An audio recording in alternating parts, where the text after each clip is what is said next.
Continuamos con la primera sesión de comunicaciones de este segundo seminario, después de la conferencia magnífica que nos ha dado el profesor José Manuel Llamo. Vamos a pasar ya a las propuestas didácticas concretas y arrancamos con la intervención del profesor José Rovira Collado de la Universidad de Alicante, que nos va a hablar sobre algunos apuntes de literatura hispanoamericana en el aula de él. Tienes la palabra, José. Buenos días a todos y a todas. Pues bueno, voy a pasar a compartir pantalla. También animar al alumnado a que a través del chat de la videoconferencia o a través de Twitter con la etiqueta Maestro Benedetti, pues pueden pasarnos las preguntas. Como somos 3 comunicaciones, pues tenemos más o menos media hora cada uno, pero vamos a intentar ajustarnos al tiempo porque luego por la tarde nos tenemos que volver a conectar. Ya directamente paso a compartir pantalla. Así que si hay alguna intervención en el chat o cualquier cosa, le robo a mis compañeros que me interrumpan o lo que considere. Voy a ver si se ve que comparte ya la pantalla. Sí, está compartiéndose, perfecto, porque voy conectando. ¿Aparece, no aparece? Creo que no.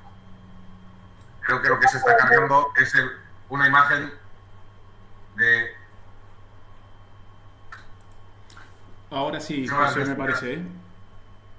Ahora sí. Ahora, perfecto. Pues bueno, empezamos. Entonces ya tenemos el programa. Apuntes sobre la literatura hispanoamericana en el aula de español como lengua extranjera. De todas maneras lo he incluido entre paréntesis porque hablaré de mi experiencia como profesor de español lengua extranjera. También hablaré de la formación del profesorado y de las posibilidades en infantil, primaria y secundaria. Como ya hemos comentado, tenéis la posibilidad de seguir a través de Twitter con Maestro Benedetti. También podéis aprovechar la etiqueta UADL, que es el área didáctica de la lengua y la literatura, y ahí tenéis los 2 perfiles. Y para las personas que ya me conozcan y que sigan habitualmente pues, mis presentaciones, aquí la gata Avería, que también es una lectora de Mario Benedetti. Esta comunicación pues parte en primer lugar, una de las experiencias, no es la que presentamos el año pasado, pero era Maestro Benedetti, Poesía para la didáctica de la lengua y la literatura, y tengo que agradecer a mis compañeros Mónica Ruiz Bañuls, Ramón Llorens y Sebastián Miras, que pues sí, dentro de las actividades del Centro de Estudios Mario Benedetti, pues decidimos que como ya que no se podía realizar el congreso presencial para conmemorar su centenario, pues dedicarle, es decir, ese segundo título, pero no voy a repetir la comunicación que presenté el año pasado, que era sobre todo pues, las posibilidades de Mario Benedetti. También sí que comentaros que cuando le quería plantear esta propuesta, pues hay una investigación previa que era 6 calas en la literatura hispanoamericana para la enseñanza de L, que se presentó en el Congreso, en el 14º Congreso de la Sociedad Española de Didáctica de la Lengua y la Literatura en 2013, junto con la profesora Caballero Díaz, y si ven, tienen disponible la comunicación, que no fueron 6, sino 7 calas.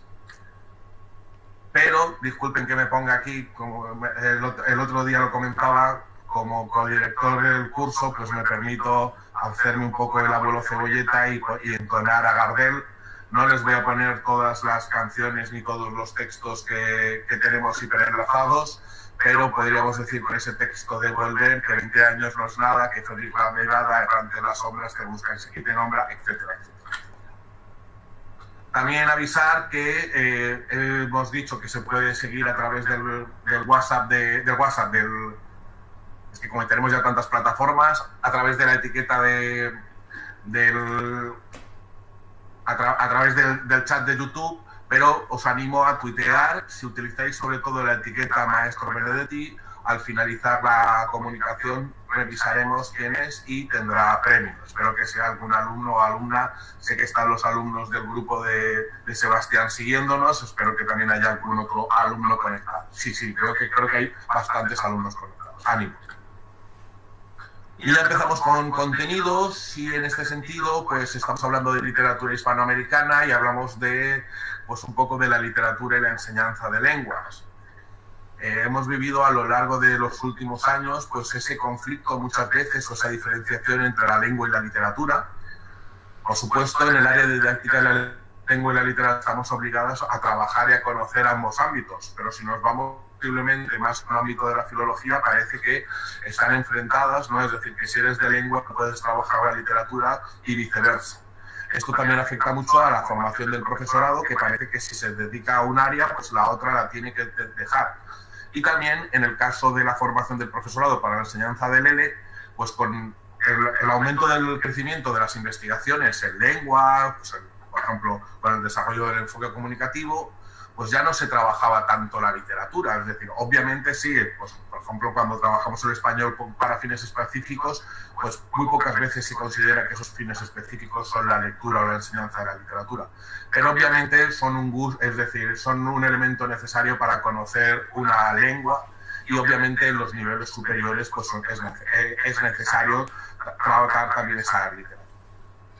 Como hemos visto antes en la conferencia del profesor José Manuel de Amo, la formación y gustos literarios del profesorado es fundamental. Ya no es tanto el currículum que vayamos a impartir, sino nuestra formación previa, sea filológica, sea más didáctica, sea nuestras lecturas, lo que es fundamental. Luego, posteriormente, también en esta idea, la importancia del alumnado en busca de autor y autora. Lo pongo aquí en rojo. Hablábamos antes desde la importancia de la perspectiva de género, pero simplemente ahí, aunque es un manual excelente, este curso de literatura español lengua extranjera de DELSA, pues vemos que directamente la presencia de las autoras también a lo largo de nuestra literatura es menor, pero es menor también porque ha estado oscurecida. Posteriormente, creo que mañana, Vanessa Pérez nos habla también de sus investigaciones en la presencia de las autoras en la Biblioteca Virtual Miró de Cervantes. En este sentido, pues también hacer una reivindicación, aunque sí que voy a decir que yo soy el primero que en este recorrido pues vamos a ver que hay muy pocas autoras, por desgracia.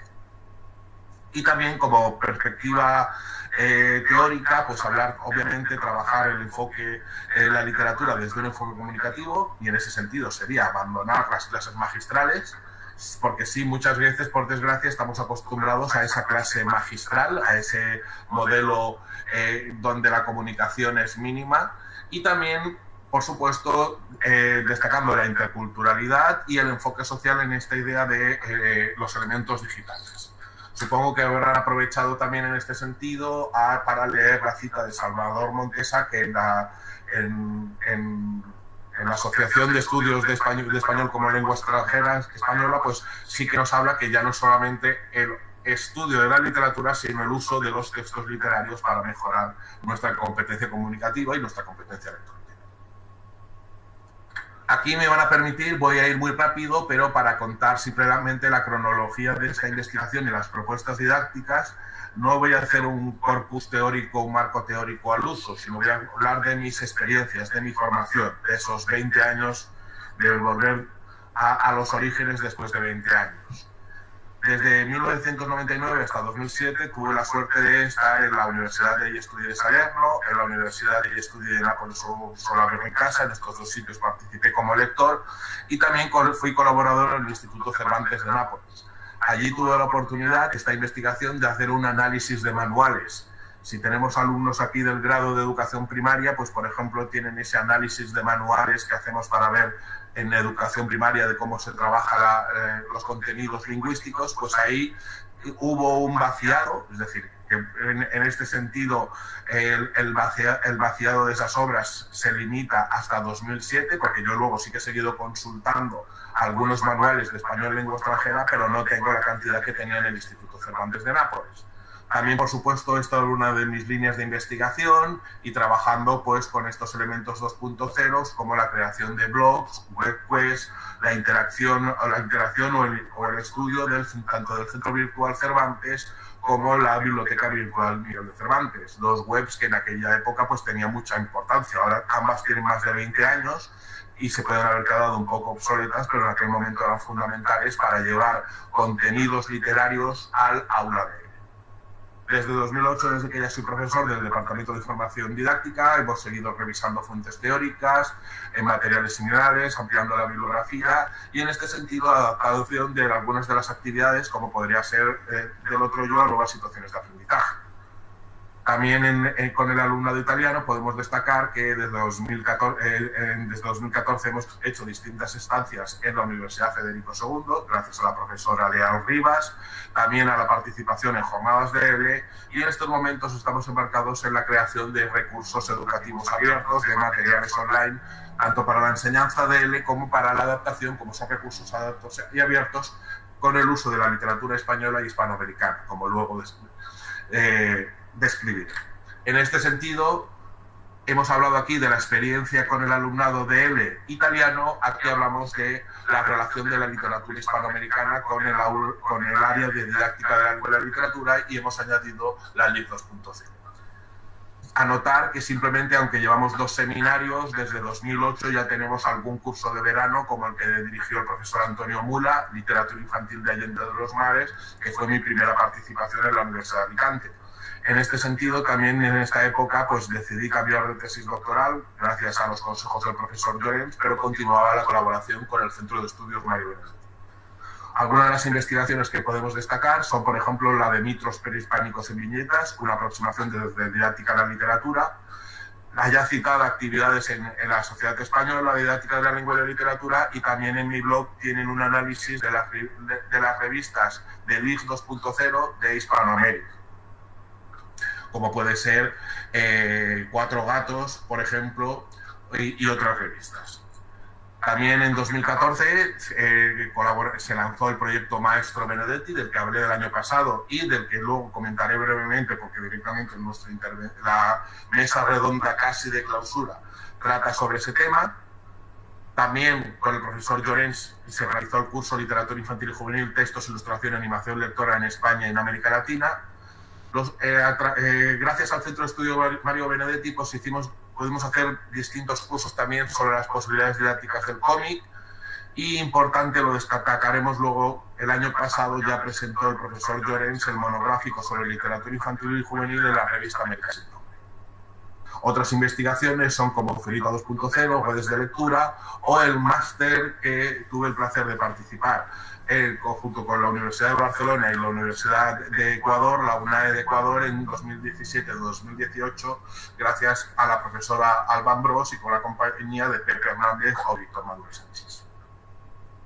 Y ya para finalizar este repaso, disculpen, simplemente agradecer la importancia de la profesora Mónica Ruiz Mañuz, la fuerza y el impulso que ha dado a estos seminarios, y también agradecer las estancias de investigación que ha realizado la mexicana Damiana Leiva o el profesor argelino Abed de Becker, que también están trabajando, él también está trabajando sobre la didáctica de la literatura en la enseñanza en español.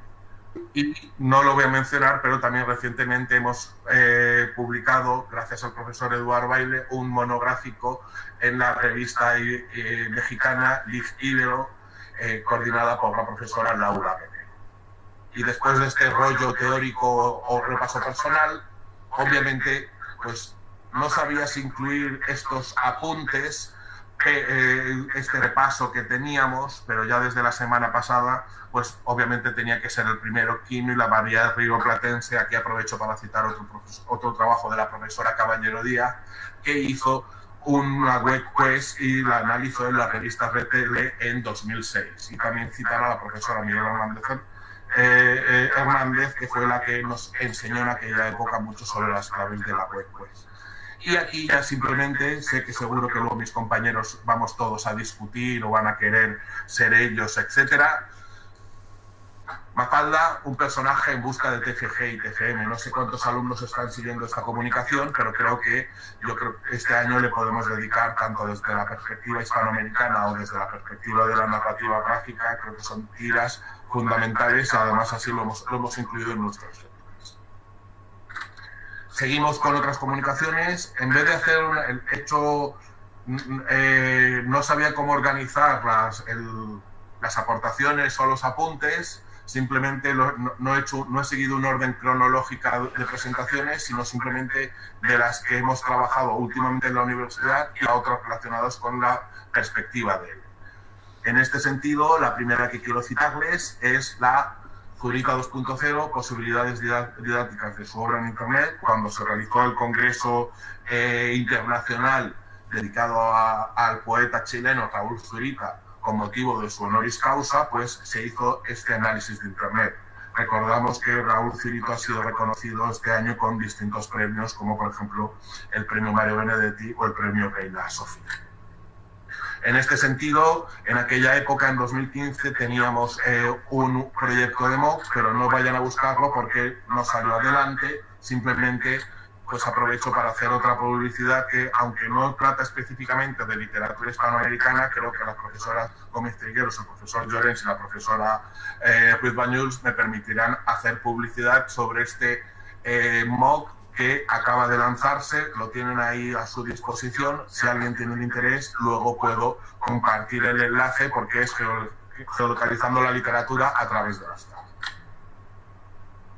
Como ya comentaba, un hito importante en las investigaciones de nuestro departamento fue el monográfico coordinado junto con los profesores Mendiola y Llorens sobre la literatura infantil juvenil en América Latina. Te voy a contar un cuento. Entonces lo tienen disponible en el RUA. También creo que fue importante que el número 20 de esta revista, que aparte ya ha ido alcanzando, ya ha ido entrando en las distintas bases de datos, en los reconocimientos, etcétera, pues la tenemos a disposición. No me voy a detener a hacer simplemente a contarles todo el monográfico, pero simplemente destacar que tenemos a Juan Villoro un artículo inicial, es decir, tener un autor del calibre de Juan Villoro en nuestro monográfico es un placer también, y también obviamente contar con artículos de Jaime García Padrino o Pedro Cerrillo o también el cubano Sergio Andicaín, María Bermúdez, pues son simplemente fundamentales. También tenemos artículos de distintos compañeros del departamento, como por ejemplo el profesor Guillermo Soler, que nos acompañará esta tarde, que también sigue trabajando y siendo un referente en la literatura, en la representación de la diversidad afectivo-sexual en la literatura infantil. Otra investigación de este periodo fue Leyendo al Inca en Internet, presencia en su red, presencia de su obra en redes sociales de lectura. Obviamente esta investigación se realizó en 2016 en torno al cuarto centenario de su muerte. Recordamos el Inca Garcilaso, que también muere el mismo día, el 23 de abril de 1616, junto con Cervantes y Shakespeare, y ese día se conmemora el Día de él. Sobre esa investigación, simplemente comentar pues, que nos dedicamos a ver la presencia del Inca Garcilaso en estos espacios. Si antes el profesor de Amo nos ha hablado de Wattpad como ese espacio de intercambio de fanfiction, también aquí no encontramos, aunque Goodreads, por ejemplo, sí que te permite un espacio de fanfic, pero sobre todo son unas redes sociales de libros.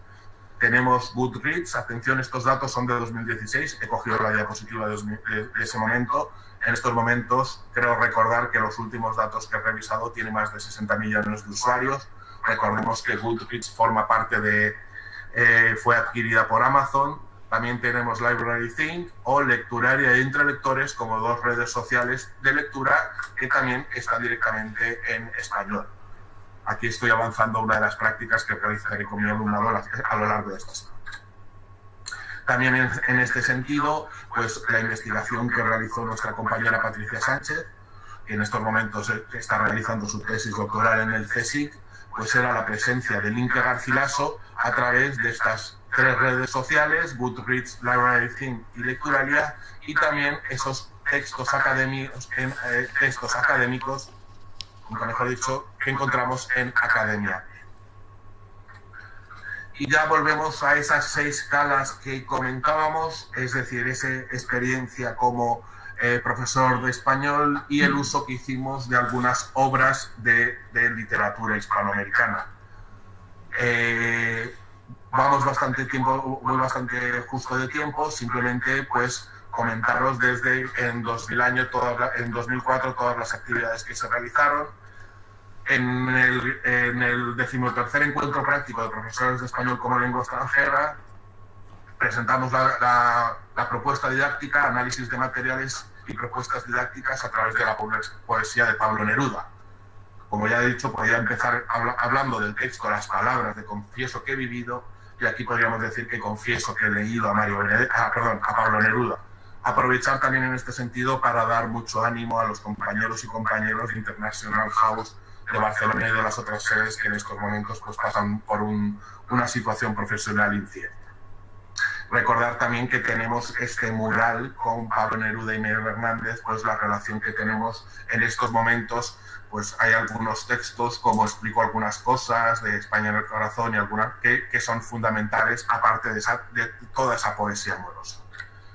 No me voy a dedicar a poner enlaces, pero si citaba en 2004 esta propuesta de análisis de manuales de español que utilizaban a Neruda, sí que comentar que una de mis primeras investigaciones fue de Próchida Isla Negra, de Troisia Escármeta, las dos metáforas cinematográficas sobre Pablo Neruda. Supongo que conocen la versión del cartero de Pablo Neruda, el postino, de Máximo Troisi, aunque también tenemos la versión chilena grabada y con mayor participación de Escármeta. Yo se las recomiendo las dos porque también en este sentido es importante la figura del postino, del cartero, que nos puede servir como material en las clases de la dificultad del desarrollo de la competencia y la educación literaria. Yo supongo que esto a nuestro alumnado les suena bastante. En este sentido, pues una actividad que hemos realizado muchas veces es simplemente parafrasear algunos de sus poemas. Pues el inmortal poema 20, pues podríamos transformarlo. Puedo preparar los exámenes más difíciles de curso, preguntar, por ejemplo, algo sobre José Manuel de Amo o algo sobre el intertexto lector. No estoy dando pistas sobre el examen. También podríamos ver algún visionado sobre los fragmentos. Por ejemplo, no lo voy a poner, pero yo utilizo siempre este cuando trabaja sobre las metáforas. O trabajar, es interesante en este sentido, que en la web de monografías, que es un poco parecido al Rincón del Vago, cuando trabajan el concepto de intertextualidad, pues aprovechan y trabajan el título original de la obra. Que aunque ahora parece que el título de la obra después de la película es El cartero de Neruda, el título original del texto de Escármeta es Ardiente paciencia, haciendo referencia a un texto fundamental también de Pablo Neruda. Benedetti, la gramática comunicativa. Pues, qué decirles del maestro Benedetti. En este sentido, en 2006 se presentó esta primera aproximación analizando los manuales que aparecían que teníamos en la biblioteca en el Congreso del Centro de Estudios de Literaturas y Civilizaciones del Río de la Plata. En 2014 ya se realizó el blog Maestro Benedetti, donde tenemos recogido toda esa investigación. Aunque voy a hablar de otros autores fundamentales, hemos visto antes también la relevancia de García Márquez, Neruda o Cortázar, son los que me voy a detener. Simplemente sí que en aquel momento, es decir, hasta 2006, sí que podía afirmar que con el corpus de obra que analicé, y aquí vemos que es un corpus de manuales bastante amplios, Mario Benedetti era el autor que más aparecía, el autor hispanoamericano que más aparecía en manuales de español. Posteriormente esto puede haber cambiado porque, como decimos, yo creo que esto sería también interesante, una investigación que se puede retomar y actualizar. Esta actividad, también otra actividad con Mario Benedetti, no me voy a detener, pero simplemente tenemos la propuesta del otro yo, que es simplemente tenemos el relato del otro yo de Mario Benedetti, que habla de la historia de Armando Corriente, y simplemente a través de este relato se creó estas actividades. Tenemos, por ejemplo, actividades en 2013 con la primera promoción del grado. Cuando llegaron a cuarto, pues utilizábamos una serie de blogs, o anteriormente en 2016 estas bitácoras desde Salerno, donde realizábamos en internet la producción de relatos y de creación de otro yo. Durante bastante tiempo, desde hasta 2007, hasta 2009 más o menos, este ha sido uno de los corpus de escritura más amplios de alumnado universitario que estudiaba español. Como así también presentamos en este encuentro de español como nueva lengua en 2000. Me quedan 5 minutos, así que, por supuesto, cuando he marcado en rojo son simplemente los espacios que no quiero, que me gustaría visitar, pero no voy a tener tiempo.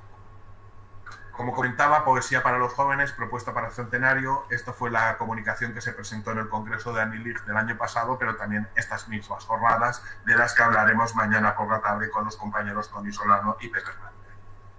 Por supuesto, también estamos trabajando, he mencionado antes a Vanessa Pérez, en estos momentos estamos trabajando con guías de lectura para el alumnado de L, con Vanessa Pérez y también con Abed de Becker, que quiero agradecer su interés en la didáctica de la literatura y sobre todo pues las posibilidades que nos ofrece la Cervantes virtual para la enseñanza del español. Llegamos a Cortázar, actividades de lectura y expresión oral. En 2005 se presentó Jugando a la rayuela de Cortázar, en el primer encuentro práctico de Nápoles, que se publicó en la revista Red. Creo que este enlace ahora no funciona, pero sí que lo pueden buscar en el Centro Virtual Cervantes. Y en 2013 se realizó, con el 50 aniversario de la edición de Rayuela, realizamos distintas actividades, como tienen el blog que vamos a ver ahora, que es este que tenemos a continuación. Entonces, en esa actividad, pues simplemente el cincuentenario Rayuela o a Blogspot, pues tienen simplemente la actividad de la lectura de distintos textos. Pero esta diapositiva solamente es la excusa para incluir a Theodor Adorno, el gato de Cortázar. Vamos acabando con la última propuesta, Civilizaciones precolombinas, cultura y lengua. Antes también lo ha comentado, entre los retos que ha comentado el profesor de Amo es en este sentido la permanencia o la importancia como hipotextos de las culturas precolombinas, de los textos.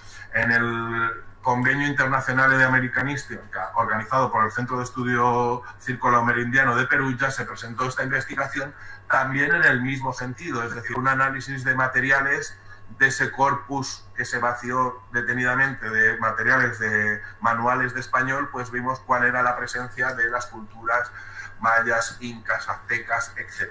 Y otras, incluso toltecas, etc. En este sentido, posteriormente citar que en 2011, en el Congreso homenaje a José María Arguedas, se hizo una investigación sobre mitos prehispánicos en viñetas, un acercamiento desde la didáctica. Aquí tenemos una serie de textos, de cómics, de tebeos, de novelas gráficas o simplemente de adaptaciones, como puede ser esta versión libre ilustrada sobre el Popol Vuh, creaciones propias. La clásica editorial Novaro también tiene en sus joyas de la mitología bastantes obras, o también esos mitos como aparecen a través del azteca, un personaje con poco éxito que tuvo en la editorial DC, o la caja de pendrive de Super López. En este sentido, también otra vez, disculpen que me cite o autocite, pero sí que recomendar el trabajo de la profesora Ruiz Bañul y el profesor Eduardo Baidere López sobre aproximaciones al mito de Quetzalcóatl a través del cómic Una lectura didáctica. García Márquez y la conciencia ortográfica. Hemos dejado para el final a este gran autor. Simplemente, como comentaba, también teníamos en 2006 otra investigación, otros ejercicios, como por ejemplo trabajar sobre su provocación cuando el texto que hizo en el primer Congreso de la Lengua Española, Botella al mar para el Dios de las Palabras, y esa reflexión sobre la ortografía.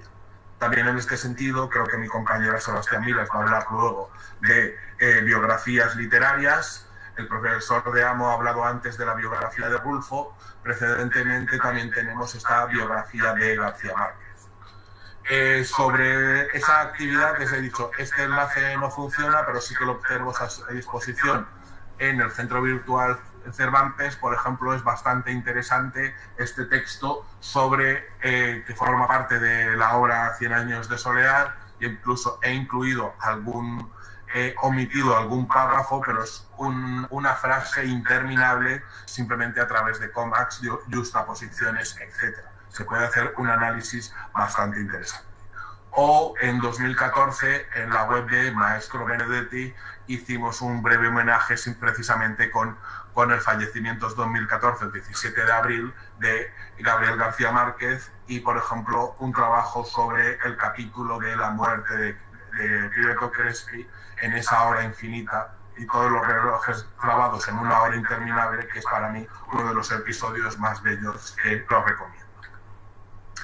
Cuestiones para el debate, y creo que me he ajustado perfectamente, me quedan 2 minutos. Simplemente la literatura es un último instrumento para la clase desde el enfoque comunicativo. Debemos profundizar en las posibilidades de la literatura hispanoamericana para conocer mejor sus culturas, personas y lenguas. He partido, por ejemplo, hemos dicho que trabajábamos desde la experiencia de español lengua extranjera, pero obviamente podríamos utilizarlo también en educación infantil, primaria, secundaria, bachillerato, ahí falta la coma. Y por supuesto quedan muchísimas autoras y autores, como hemos visto algunos que nos ha propuesto en el canon de José Manuel de Amo, y creo que algunos de las personas que van a participar pues nos van a servir para mostrar modelos de investigación. Entonces, en este sentido, la integración de la literatura en la clase de lengua sigue siendo imprescindible. Simplemente podríamos revisar el tuit del concurso, lo voy a revisar directamente, daré ese resultado en Twitter si alguien se ha animado, y otras posibilidades. Aquí tenemos una propuesta de texto de un mapa de palabras a través de Taxedo con el poema Táctica y Estrategia. Bueno, simplemente aquí dejo la palabra al resto de compañeros. Esta es una imagen, el otro día estábamos haciendo la prueba, pues agradecer también el trabajo. Aprovecho, mira, que aunque no solamente se vea un poco a Nacho Ballester, sé que nos está tuiteando y aparte ha compartido en su blog pues alguna de sus actividades, y otros compañeros como Fran o Pedro Mendiola. O Vanessa, que la he citado antes. Creo que me ha gustado, me he pasado un minuto, así que... Gracias al profesor Rovira, ¿no?, por este magnífico recorrido, ¿no? Hay que ver todo lo que has trabajado, ¿no?, sobre la hispanoamericana, y por el tiempo para ajustarlos. Ahora continuamos con otro profesor de la Universidad de Alicante, el profesor Sebastián Miras Espantoso, que va a retomar un poco un tema que ha iniciado el profesor Rovira, que es la gráfica, todo, hablándonos un poco del uso didáctico de la ideografía gráfica literaria a través de Borges, el laberinto infinito. Bueno, profesor Rovira tiene la palabra. Muy bien, muchísimas gracias, Mónica. Y comenzar también agradeciendo, bueno, por supuesto a todos los participantes y organizadores del seminario,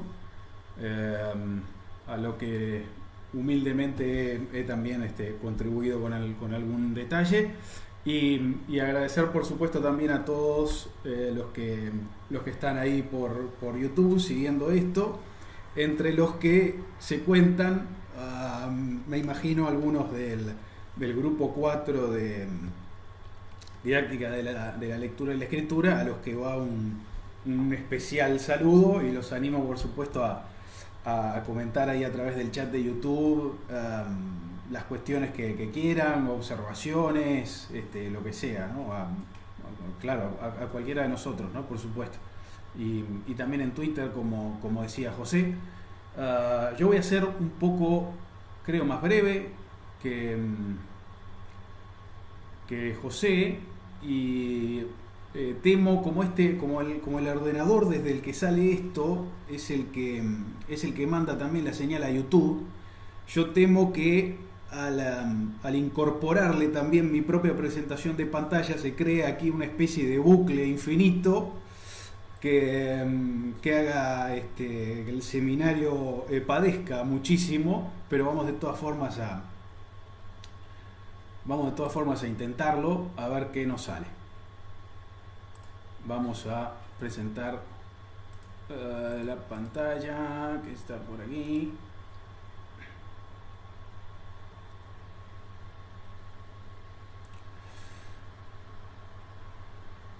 Vale, estupendo. Ahí sale algo que no sé lo que será. Vamos a probar ahora.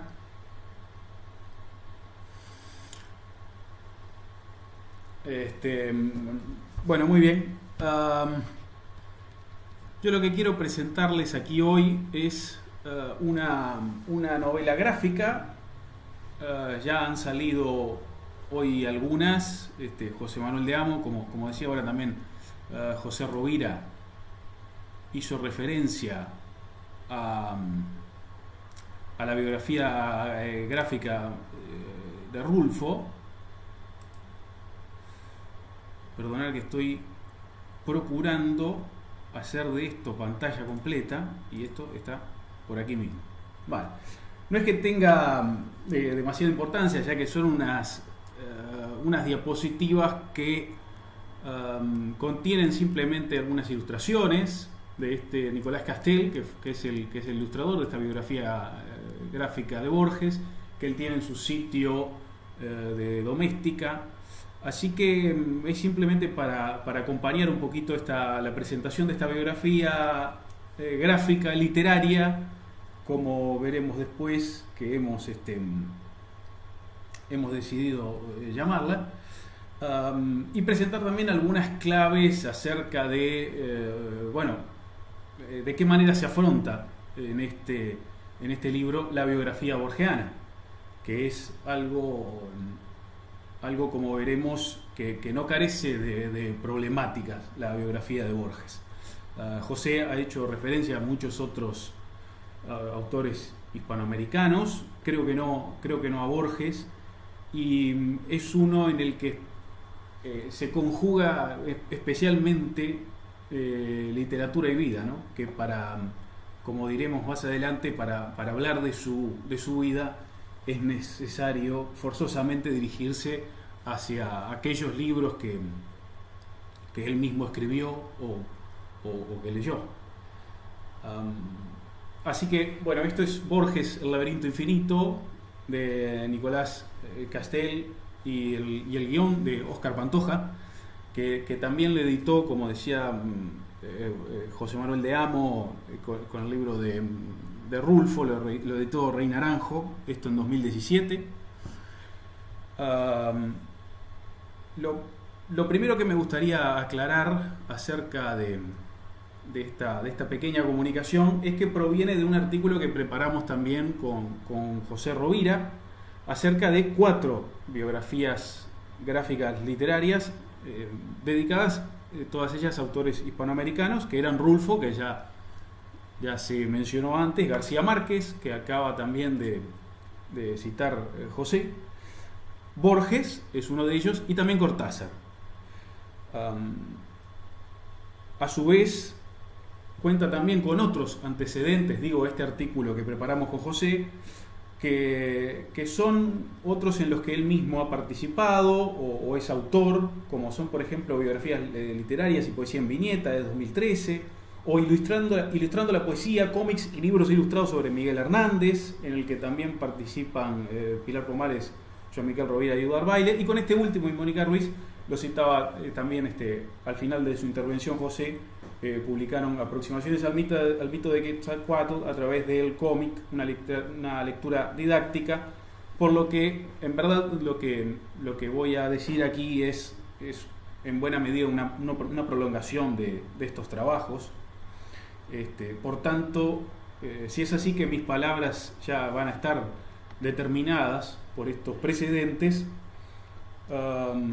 también van a desarrollarse con alguna cautela y algún temor, puesto que, del que vamos a hablar hoy, de Borges, ha sido muy estudiado por otro profesor muy, muy cercano al CEMAP, que es Vicente Cervera, que es catedrático de la Universidad de Murcia, y es, como digo, un gran conocedor de la obra de Borges, en especial de su obra poética. Bueno, voy a avanzar, voy a salir finalmente de esta primera diapositiva para ir a una segunda que tal vez no diga demasiado, pero es el final de esta biografía y creo que presenta su interés, porque afortunadamente los autores incluyen las referencias que han utilizado para preparar esta novela gráfica y me parece que nos sirven, ¿no? Sobre todo para distinguir lo que decía al principio, cómo se encara esta narración.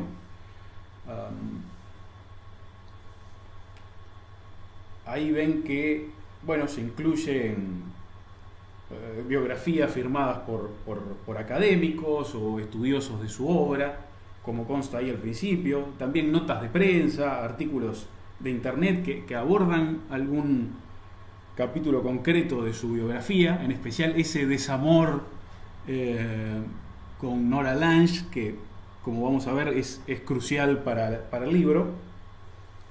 Y finalmente algunos audiovisuales también, entre los que están, bueno, las muy conocidas entrevistas, bueno, una de ellas, de las que hiciera Soler Serrano a Borges en A Fondo, yo creo que esa es la primera.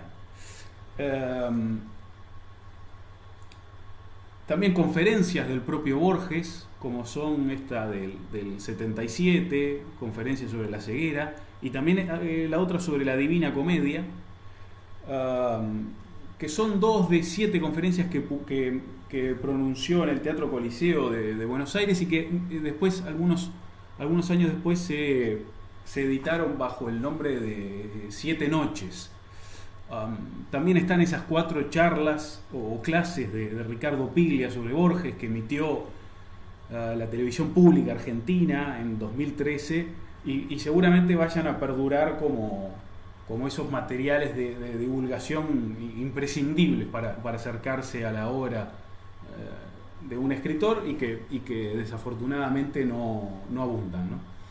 Está también la película Los libros y la noche, de Tristán Bauer, ese cineasta argentino que hoy es ministro de Cultura de Argentina, que estrenó esto en el año 2000 con críticas un poco dispares, y que años antes también había hecho un trabajo similar, pero con Cortázar, ¿no? En el 94 había también estrenado un documental. En los dos se incluyen, por ejemplo, fragmentos de las entrevistas de Soler Serrano.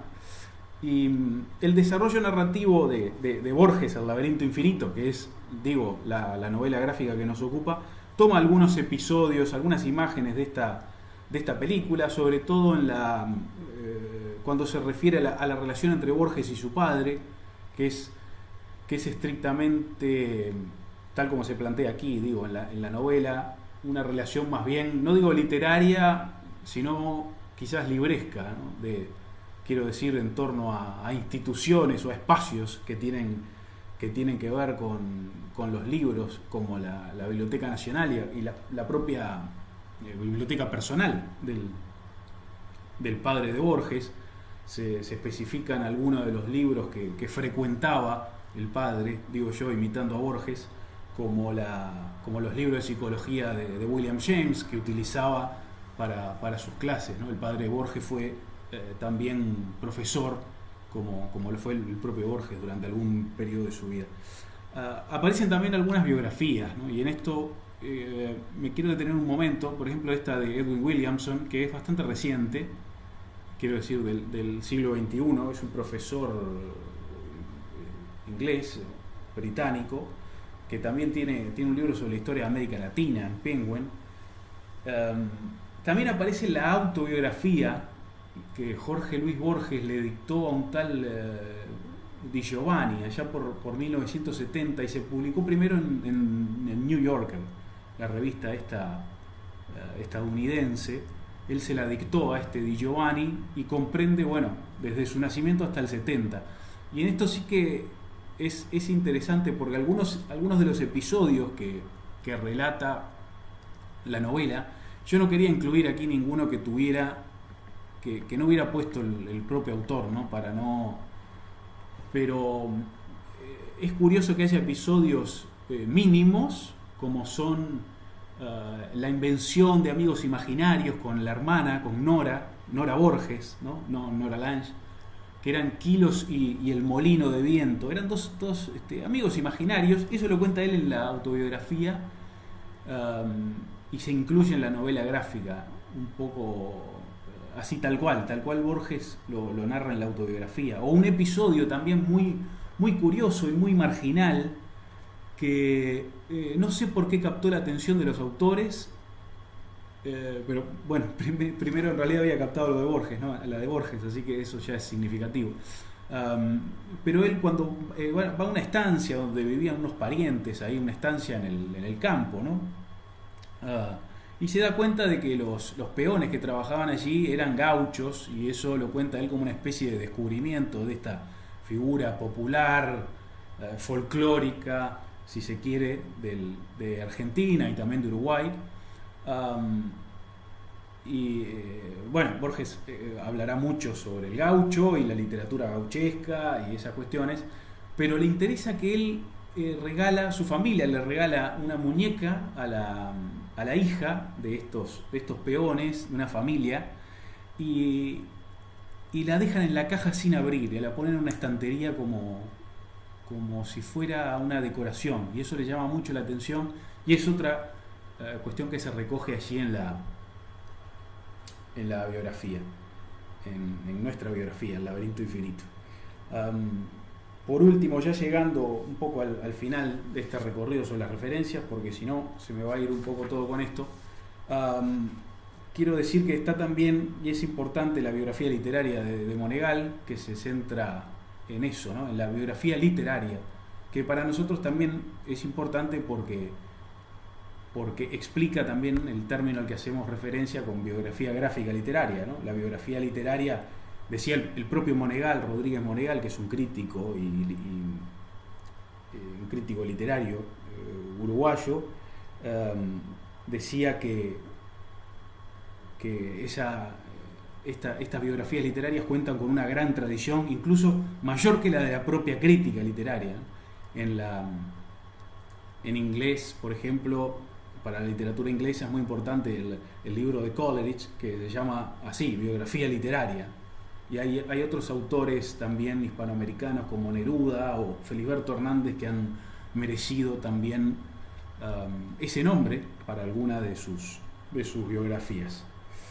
Bueno, en fin, nada, solo mencionar por último el libro de Estela Canto, Borges a Contraluz, que incluye algunas misivas, algunas cartas que le envió Borges. Estela Canto fue, como también Nora Lange, uno de esos romances frustrados de Borges, romances un poco imposibles.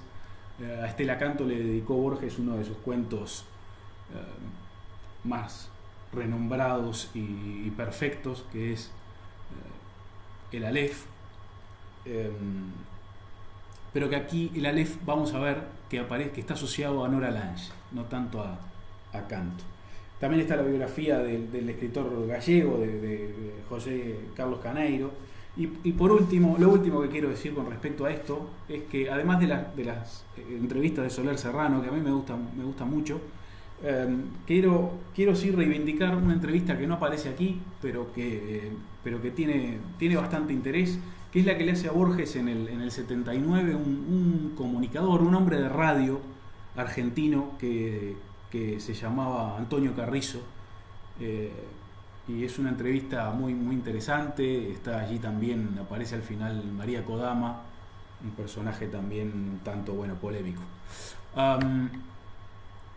Bien, antes de pasar a estos 10 capítulos en que se estructura la novela gráfica, simplemente decir que hemos tomado algunos referentes teóricos que han aportado sus reflexiones acerca del cómic para este análisis de las biografías gráficas literarias, como son, por ejemplo, Scott McCloud, Santiago García, Thierry Groenstein o Miguel Ángel Muro, pero también algunos trabajos que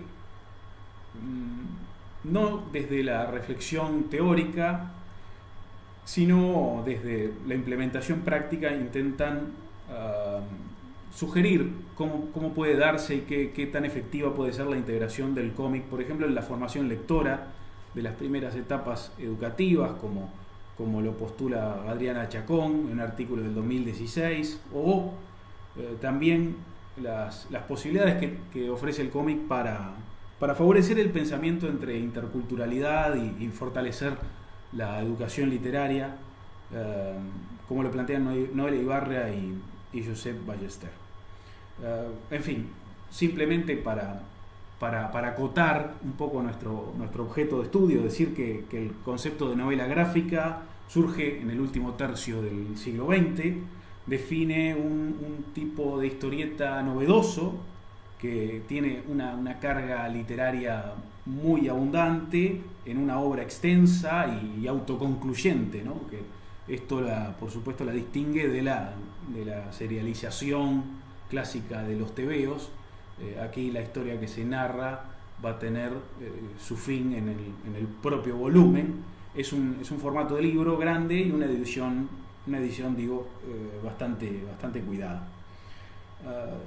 Tenemos entonces este concepto de narración gráfica, identificable con el noveno arte, en el que se incluyen entonces estas biografías gráficas literarias, además de muchos otros, digámoslo así, subgéneros, ¿no?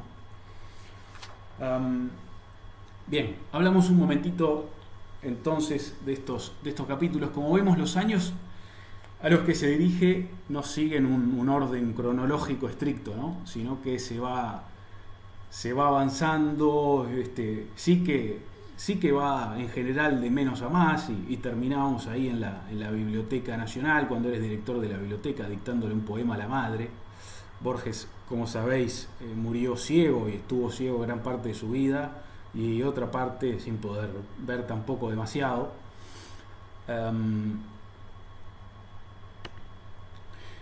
Este es un episodio que se cuenta al principio, que es de la casa de la calle Tronador. Estaba allí una casona que tenía las hermanas Lange.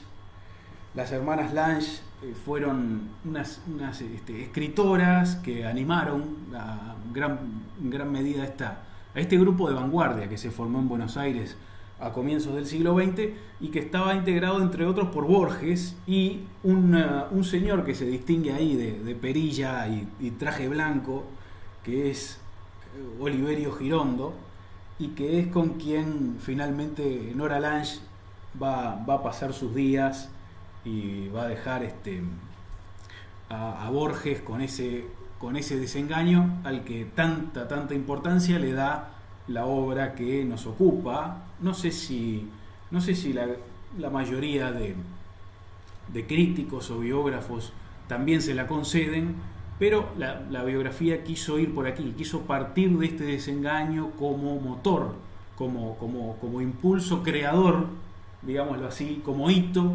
que movió a Borges a la creación, en un episodio un tanto místico, como veremos ahora. Es que se relata aquí. Borges va a un hotel en Adrogué, que era un pequeño pueblo en las afueras de Buenos Aires, a un hotel que pasó mucho tiempo allí, mucho tiempo, quiero decir, de manera intermitente, ¿no? Al que iba con frecuencia, que es un hotel que se llamaba La Delicia, allí en Adrogué. Y él, después de este desengaño, después de que Nora definitivamente fuera tras Oliverio Girondo, Borges se va allí con un poco de ginebra y un arma, y según lo que él dice, intenta suicidarse allí en La Delicia, acto que no comete, sino que, como lo vemos aquí, con el arma y una multitud de ángeles, esa noche tiene una especie de visión, y comienza una escritura frenética después del sueño, después de un sueño que incluye episodios como este. Es uno de los capítulos, el sueño, y es en el que más abundan las referencias estrictamente literarias, porque allí van a aparecer muchos de los cuentos más reconocidos de Borges, como son El Inmortal, o La Casa de Asterión, La Biblioteca de Babel, algún episodio gauchesco también. Esto, como pueden ver, intenta representar la ciudad de los inmortales, ¿no? Aquella ciudad caótica.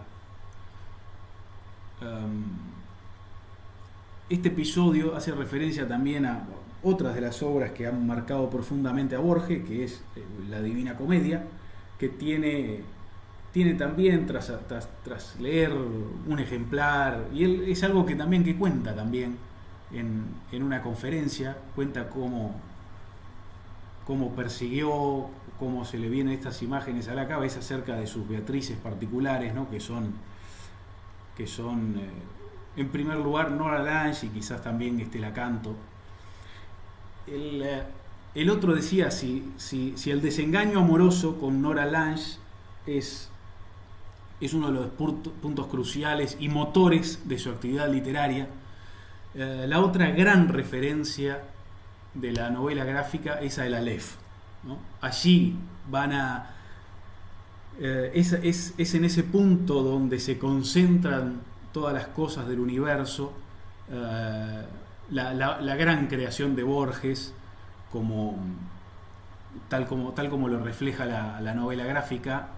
Ellos ingresan, al comenzar la novela, ingresan con Nora en la casona, ingresan a una pequeña buhardilla, que será donde más avanzada la novela también vaya Borges, intentando recuperar la imagen de Nora Lange. Irá Borges, decía, y se encontrará con ese punto, ¿no? Ese punto que está en un sótano y que su visión nos devuelve todo lo que alguna vez sucedió y sucederá. Estas son algunas de otras de las imágenes que aparecen en esas referencias literarias. Y finalmente la importancia también que tienen, hacemos entonces aquí tres puntos claves: Nora Lange, la producción literaria en torno al Aleph, y por último la familia, que es principalmente su madre, Leonor Acevedo, que será en quien se apoye una vez ciego, se apoye incluso para la redacción de sus propias obras, para el dictado, para su vida cotidiana. Allí aparece también Fanny, que fue un ama de casa, que estuvo mucho tiempo durante mucho tiempo con ellos, perdón. Y van a aparecer también aquí, no tenemos imágenes, pero van a aparecer también sus abuelas, sus dos abuelas y sus dos abuelos, que tanto también lo influenciaron. Quizás la abuela inglesa es la que más recuerde él, por haberlo iniciado eso en las letras inglesas, que fueron tan determinantes para su vida, y la acción de sus abuelos paternos, ¿no? Él, en esa entrevista, por ejemplo, con Antonio Carrizo, dice: mis abuelos fueron hombres de acción, ¿no? Participaron en batallas. Yo creo que fueron hombres valientes y por lo tanto más simples, dice Borges, pecando un poco de... no sé bien de qué, no estoy seguro de qué, pero dice: yo soy cobarde, y por lo tanto el cobarde se anticipa a la muerte, la ve más veces y por tanto es más complejo. Bueno, en fin, la biografía gráfica literaria entonces finaliza así, ¿no? Con Borges recorriendo la Biblioteca Nacional, dando algunas clases a algunas alumnas, y por último dictándole un poema a su madre, a Leonor Acevedo, allí en la Biblioteca Nacional, mientras el plano de las viñetas se aleja hasta captar en una de ellas todo el mundo, que es quizás como Borges le gustaba, al menos poéticamente, ver las cosas, ¿no? En una vida están todas las vidas, en un libro están todos los libros, y en un punto del universo está todo lo que alguna vez sucedió. Muchas gracias. Bueno, muchas gracias al profesor Miras por este maravilloso recorrido, ¿no? por Borges desde otra perspectiva, ¿no? Quizá no lo hemos contemplado. Y ahora continuamos, si os parece, las preguntas las vamos a hacer al final de las tres intervenciones. Y ahora continuamos con la profesora Villarrubia, también de la Universidad de Alicante, que nos va a hablar de un cuento ilustrado de García Márquez, La luz es como el agua, que quizá no es muy conocido, y va a proponernos, ¿no?, una estrategia didáctica para trabajar la comprensión lectora a través de esta obra. Bueno, también agradezco a Sebas todo el esfuerzo técnico, porque la centralita, ¿no?, del Congreso y el sostenimiento lo tenemos montado en su despacho, y le agradecemos mucho la labor que está haciendo. Te cedo la palabra a la profesora Villarrubia y continuamos entonces con esta última intervención. Gracias al profesor Miras. Cuando quieras, Marisol. ¿No se te oye? Sí, buenos días a todos. Creo, ahora sí, todo perfecto. Perfecto, Si me comentáis si estoy compartiendo bien la imagen. Primero, antes de compartiros la imagen, yo voy a ser rápida. Pues dar las gracias a todo el equipo de la Universidad de Alicante. Yo he sido profesora en la Universidad de Alcalá de Henares, después fui profesora del Instituto Cervantes en Inglaterra y finalmente me han acogido como nadie hubiera soñado en la Universidad de Alicante. Gracias a José Rovira, a todo el equipo, a Mónica Ruiz, en fin, me siento como en casa. Parece increíble cómo todo fluye y comienza así, se cierra el círculo, porque yo soy de italianística, mi tesis doctoral fue sobre la Divina Comedia, he escrito sobre Borges y Italo Calvino porque uno le debe al otro muchísimo, y he terminado apasionándome de nuevo con el cómic, que me encanta, a través de José Rovira. En fin, todo lo que puedo decir de este equipo es agradecer todo su trabajo y su acogida en la universidad. Y dicho esto, pues voy a intentar compartir mi presentación. A ver, presentar ahora toda tu pantalla y ahora voy a intentar esta.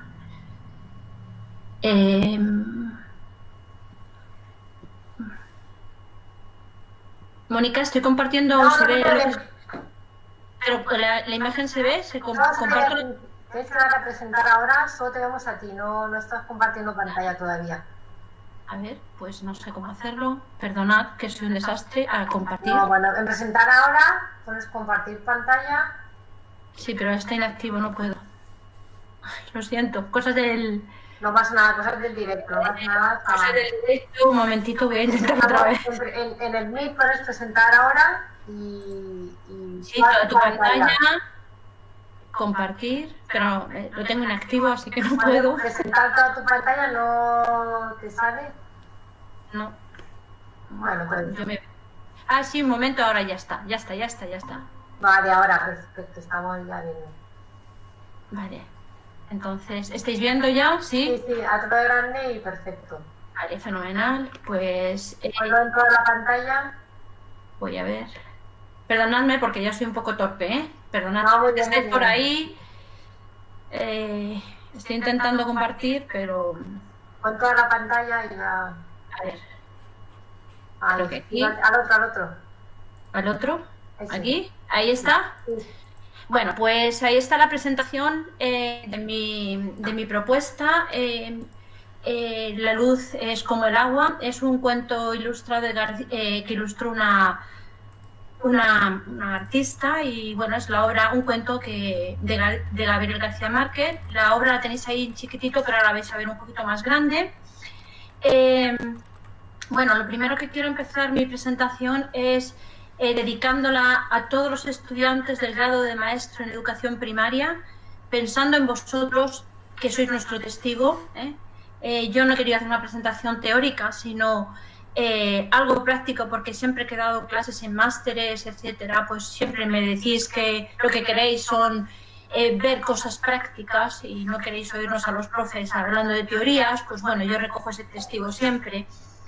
Y bueno, pues mi propuesta es la siguiente, para que veáis cómo se materializa todo lo que han dicho los compañeros en las presentaciones anteriores, y cómo es posible que la literatura nos enseñe y llegue al aula.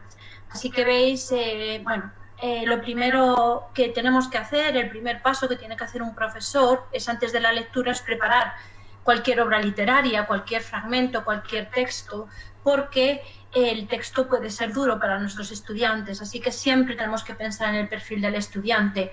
Adapta el cuento para tu lectura en clase, como yo lo he hecho para niños de primaria, aunque yo nunca he sido profesora de primaria, pero como digo, he dado clases a profesores de primaria y secundaria. Pues, ¿qué sugerencias? Pues busca sinónimos de algunas palabras o de expresiones, porque pueden ser difíciles para tus alumnos, suprime fragmentos que son complicados, pon notas aclaratorias de frases o palabras.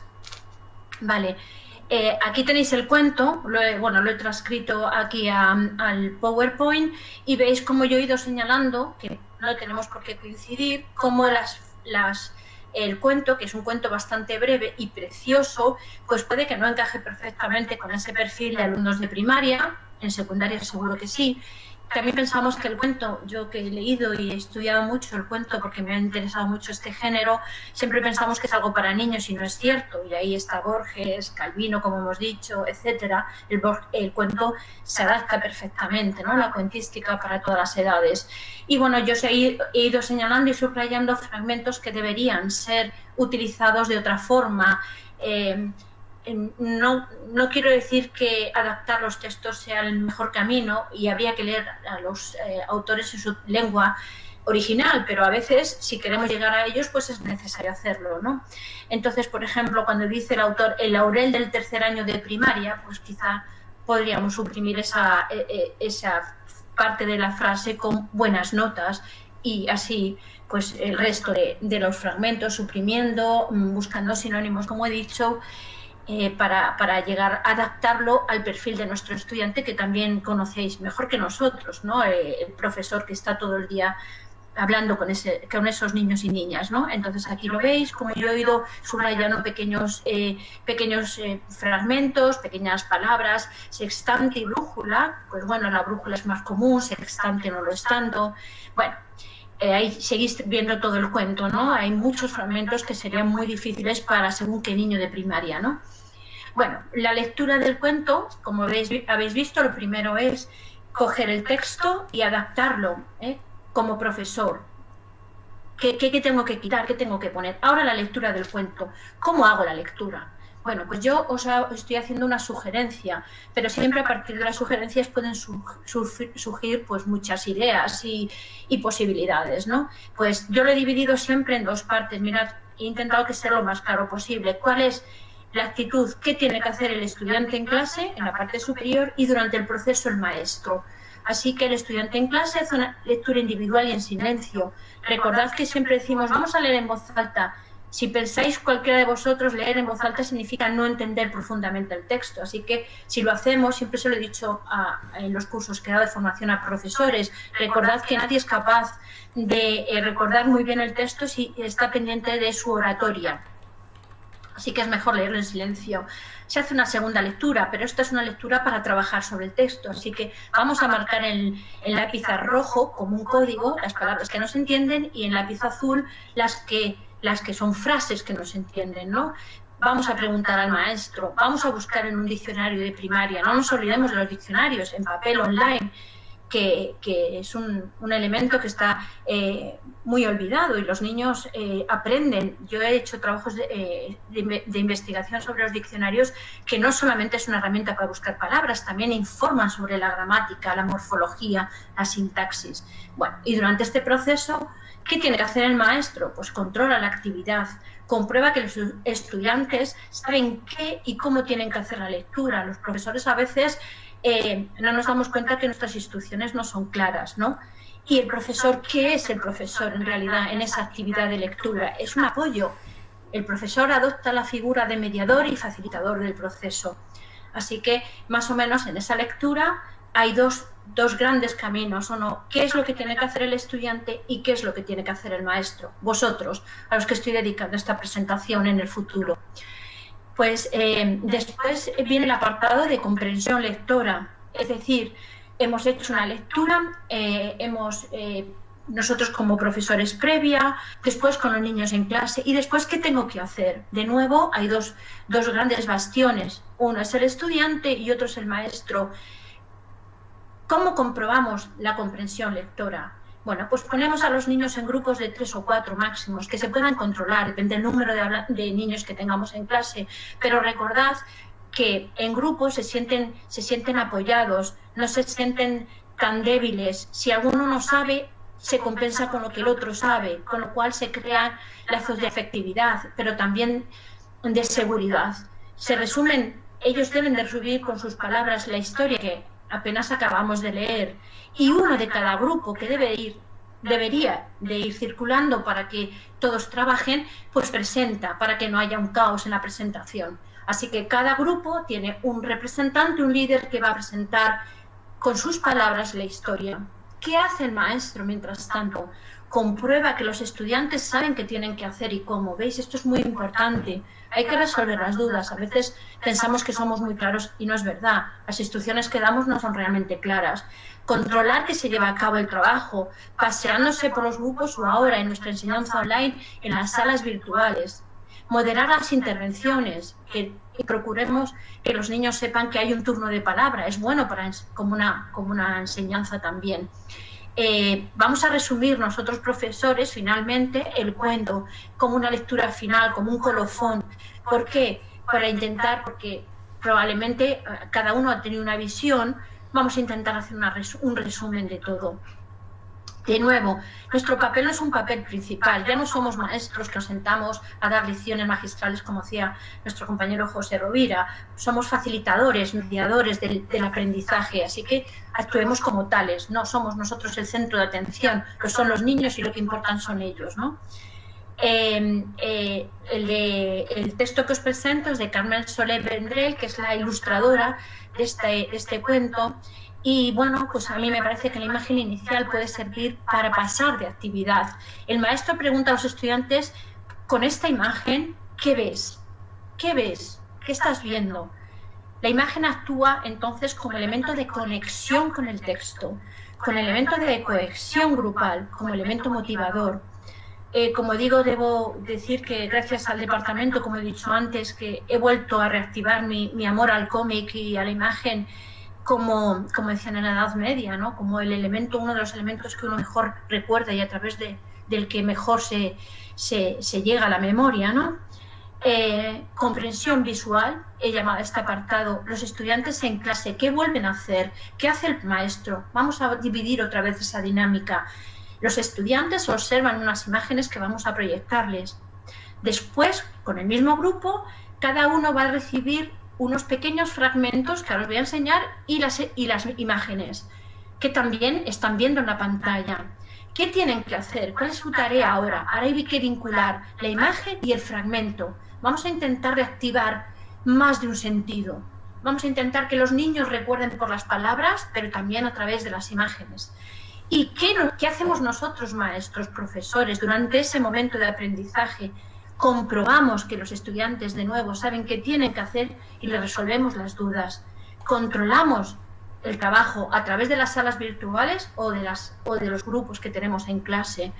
Resolvemos la tarea en la pizarra, no buscamos aquel que no ha hecho la tarea. No se trata de eso, se trata de integrar a los estudiantes que sientan el placer de la lectura y de las imágenes. Así que vamos a darle finalmente la solución a todo esto. Pero ellos tienen que comprobar si ha sido así. ¿Qué tenemos que hacer? Controlar su emotividad, fomentar su participación y dar un feedback positivo. No buscamos, como cuando yo era pequeña, el alumno que no sabe, sino el alumno que ha entendido y que puede ayudar a aquellos que no han entendido. El profesor, recordemos, siempre mediador y facilitador del proceso. Nosotros no somos la estrella, son los chicos y a ellos nos debemos. Por tanto, hay que trabajar esos aspectos. Voy a pasar a la siguiente imagen donde veis esos pequeños fragmentos que os he puesto como una idea. A veces no he podido ser fiel al texto porque se pierde un poco la idea de la imagen y sería muy difícil de conectar, así que algunos fragmentos pertenecen al texto, otros al cuento de García Márquez, otros no. Y aquí están las imágenes de la ilustradora. Si sabéis dibujar, pues magnífico, si no, pues tenemos grandes ilustradores. Entonces, veis a los niños que son los protagonistas del cuento y algunas de las imágenes que esa ilustradora nos ha dado a través de ese cuento de de García Márquez. Ahí tenemos supuestamente a la madre, al padre y a la madre en otra imagen. Los niños, bueno, recordad que cómo se llama, vuelvo un poco a la presentación arriba, perdonadme, quiero que veáis, la luz es como el agua, así que en esta imagen, vuelvo para atrás, los niños descubren la luz, que es como agua, fluye como el agua desde una bombilla. Bueno, creo que Gabriel García Márquez nos escribe un cuento precioso que transcurre en la ciudad de Madrid, mi ciudad natal, y esa imagen de la derecha pues es una ilustración que hace esta ilustradora magnífica que es Carmen Soler, y que imagina pues lo que Gabriel García Márquez escribe, ¿no? Así que imagina un sillón de leopardo y es un propio leopardo, es graciosísimo, ¿no? Como la luz sale de la bombilla y se convierte en un río por toda la casa y todos los objetos de la casa flotan en ese río, que es un río de luz, realmente. Y bueno, pues aquí tenéis la imagen en una de las últimas partes de la presentación, donde tenemos la tarea de corrección. El estudiante en clase controla la tarea en equipo. Nosotros nunca vamos a señalar con el dedo ni pasando lista, tú eres el que tienes, sino que los grupos, otra vez un líder, el mismo o uno diferente, si nos ha funcionado, pues van a controlar la tarea en grupo y van a recibir los resultados. Nosotros les vamos a dar los resultados. De nuevo, el ejercicio se resuelve en voz alta, nuestro papel de profesor, controlamos, damos un feedback positivo, intentamos ver si se han cumplido los objetivos planteados, es decir, si nosotros hemos fallado como profesores llevando una tarea que era imposible o al contrario, tenemos que ajustarla para las próximas ocasiones, ¿no? Observa cómo ha afectado la tarea a los estudiantes, gestionamos sus emociones. Yo también estoy leyendo mucho sobre, y he trabajado bastante, sobre la emotividad en el aprendizaje. Todos sabemos que el profesor nos ayuda a amar cosas y odiar otras, ¿no? Y sobre todo apuntar los puntos fuertes y débiles de esa actividad, porque finalmente no siempre falla el estudiante, también falla nuestra proyección de esa actividad, ¿no? Aquí tenéis la actividad resuelta, como yo la he resuelto, ¿no? Como los niños encontrarían la actividad. Nadie les va a preguntar cuántos habéis acertado, cuántos habéis fallado. No existe eso, no pretendemos, no es una actividad evaluativa. Queremos despertar el amor por la lectura, queremos despertar el amor por la imaginación. Así que, bueno, ellos ya van a tener una autoevaluación de lo que han hecho, van a saber, son niños pero son inteligentes, ¿no? Y ellos saben por qué han fallado, por qué no, pero a nosotros eso en clase no nos interesa. Bueno, la tarea final, que bueno, esto es una cosa que se ve mucho en español como lengua extranjera, que es el enfoque por tareas, ¿no? Tareas intermedias que nos llevan a una tarea final, y aquí os propongo esta tarea final, es la propuesta 1. Pues finalmente los niños deben dibujar fragmentos de la historia que no han visto, que no hemos llevado a la clase. De aquí, cualquier cosa que imaginéis puede ser fantástica, ¿no? Pero que dibujen otra. Vamos a intentar motivar otra faceta. ¿Cuántos niños leen mal pero dibujan fantásticamente? Yo tengo una hermana que es una apasionada de la lectura, mi hermana Ana, que está en Alemania, pero dibuja fenomenal, pero nadie le dio nunca el feedback de decirle qué bien dibujas, Ana, y lo hace de maravilla. Y estamos haciendo un cómic las dos. ¿Por qué? Porque hay que fomentar, cada uno tiene una faceta buena o en la que destacas un poco más, pues vamos a decirles que dibujen. Quizá el que ha leído peor o no ha hecho relación entre imágenes, pues lo hace peor. Y después, pues, comprueba que los estudiantes, el maestro siempre comprueba y controla que todo está bien, que se han pegado las imágenes, ayuda a pegar los dibujos en clase y si queréis se puede votar. Y os pongo una propuesta número 2, que es hacer un Kahoot o cualquier otra actividad online. No me quiero extender nada más y solamente, pues espero que si queréis podemos compartir de alguna manera, y los objetivos de la actividad siempre tienen que estar claros: fomentar el placer de la lectura, reforzar la afectividad, los lazos grupales, potenciar la comprensión lectora, los conceptos, el aprendizaje significativo, el vocabulario, la expresión oral, la entonación, la comunicación. Bueno, ahí veis una serie de objetivos que deben estar claros desde el primer momento y deben ser la estructura de la actividad. Gracias a Gabriel García Márquez por este precioso cuento que podéis leer en internet, porque está, y gracias otra vez a la universidad y por haberme permitido compartir con vosotros. Y como decía, y quiero cerrar esta propuesta diciendo gracias a los estudiantes de magisterio, de grado de maestro, porque he hecho esta presentación pensando en vosotros, en vuestro futuro. Muchísimas gracias. Bueno, muchas gracias, Marisol, por esta intervención, yo creo, tan enfocada, ¿no?, a nuestros alumnado de primaria. Yo creo que ha sido muy concisa, muy clara y por ajustarse al tiempo. Y bueno, pues abrimos turno de preguntas. Si alguien en el chat del canal del Centro Benedetti quiere hacer alguna pregunta sobre alguna de las 3 intervenciones, ¿no?, magníficas y claras que han tenido lugar esta mañana. Si alguien se lanza con alguna cuestión, o entre los mismos ponentes que han intervenido esta mañana, si alguien se quiere comunicar alguna pregunta, ¿vale? Por aquí os felicitan, ¿no?, que dicen que nos habéis dado muchas buenas pautas para trabajar, tanto la competencia lectora como la competencia visual, ¿no? Felicitan a Marisol por los recursos útiles, ¿no?, que habéis mencionado. Por las estrategias, ¿no?, que habéis diseñado los 3. Y no sé si alguien tiene alguna pregunta, si no me lanzo yo.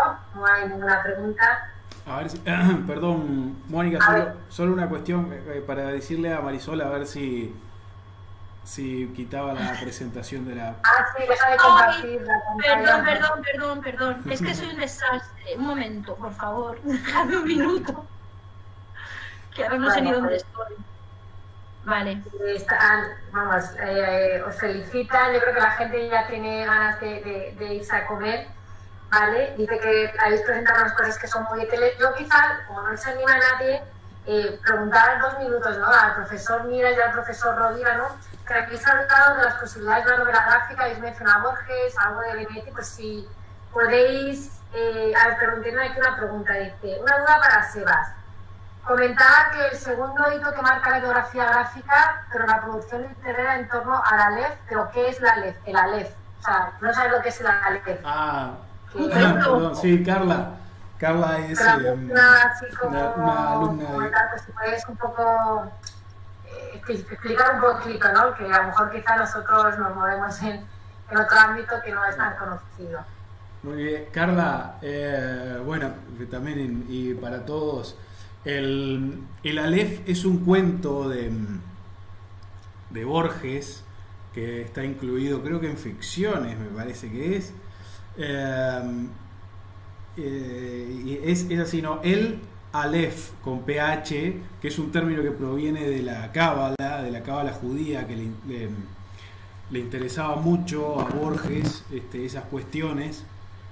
De la cábala y tal, y el Aleph es eso. El cuento es la historia de un señor que es el propio Borges, tal vez, que va a la casa de un amigo y en el sótano le cuenta que tiene ahí un punto donde se ven todas las cosas del universo, y ese es el cuento. En la biografía decía que en la biografía gráfica eso era un punto central porque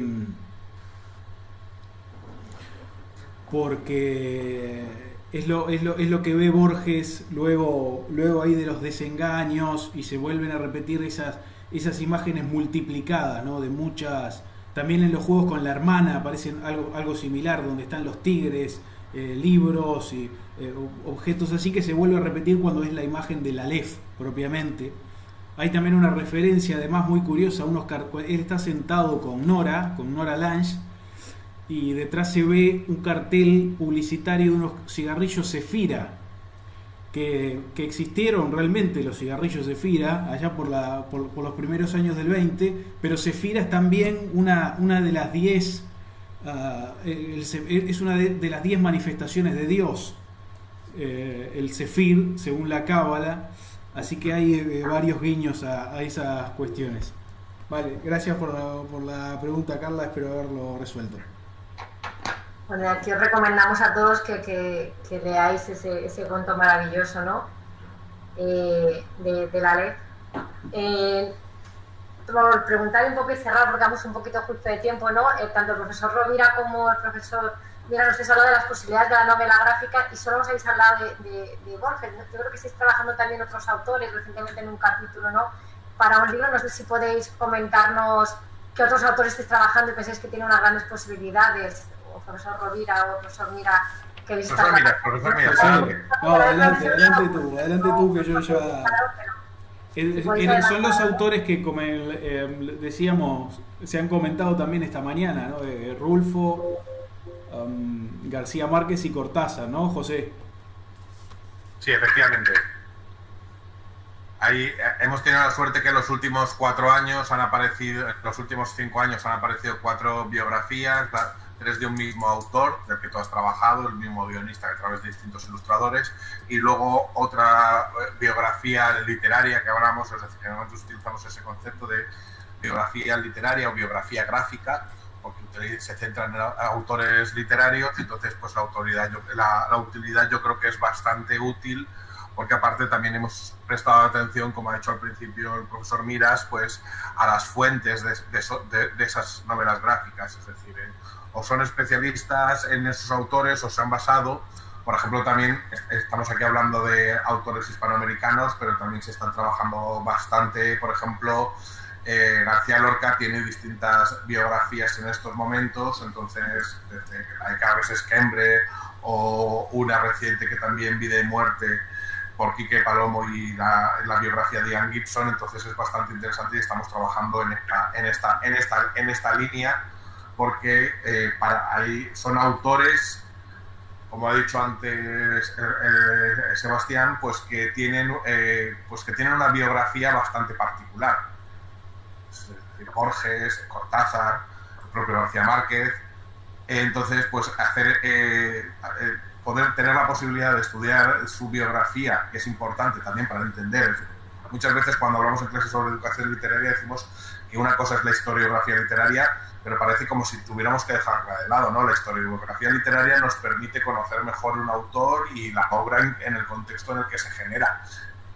Pero si en vez de leer una monografía, que puede ser muy interesante, pero que muchas veces pues, pueden ser más aburridas, es decir, las monografías son interesantes, pero muchas veces son más apropiadas para los especialistas. En cambio, en el nivel escolar, pues utilizar una biografía literaria nos puede ser bastante útil. Vale, pues muchas gracias. Martín, ¿quieres decir algo? ¿Alguien quiere intervenir? No. Pues bueno, muchas gracias. Yo animaros a todo el alumnado que nos está siguiendo, ¿no? Las posibilidades didácticas de la novela gráfica. Yo creo que el profesor Rovira y el profesor Miras lo han explicado muy bien. Vuelvo a felicitar a la profesora Villarrubia, le transmito porque en el canal de YouTube te están felicitando, Marisol. Gracias por toda la última intervención, me ha parecido muy útil. Gracias por todas las pautas que ha establecido la profesora Villarrubia. Entonces, felicitarte de parte de nosotros y también de parte de todo el público, ¿no? Que está interviniendo. Y bueno, cerramos aquí porque vamos un poco justos de tiempo. Vale. Ha costado la pausa para comer y a las 3:15 retomamos con otra serie de intervenciones muy interesantes, entre las que participará la profesora Arancha Martín, que se acaba de conectar con nosotros. Y retomamos entonces a las 3:15. Muchas gracias a todos los que nos estén siguiendo por el canal de YouTube del CEMA y a los 3 profesores que han intervenido en estas magníficas propuestas didácticas, de las que creo que podemos todos coger muchas ideas para aplicarlas en el aula y también algunas ideas, ¿no? para nuestro examen y para muchas cosas. Mónica, bueno, yo solamente quería decir, me va muy mal internet, pero quería decir que si alguien quiere que yo comparta esa presentación, pues estoy encantada de poderla compartir con las personas que puedan sacarle esa utilidad. Nada más. Gracias a todos. Gracias a la profesora Villarrubia que pone a nuestra disposición la excelente propuesta didáctica que ha hecho. Bueno, pues terminamos. Muchas gracias a todos y a las 3:15 retomamos la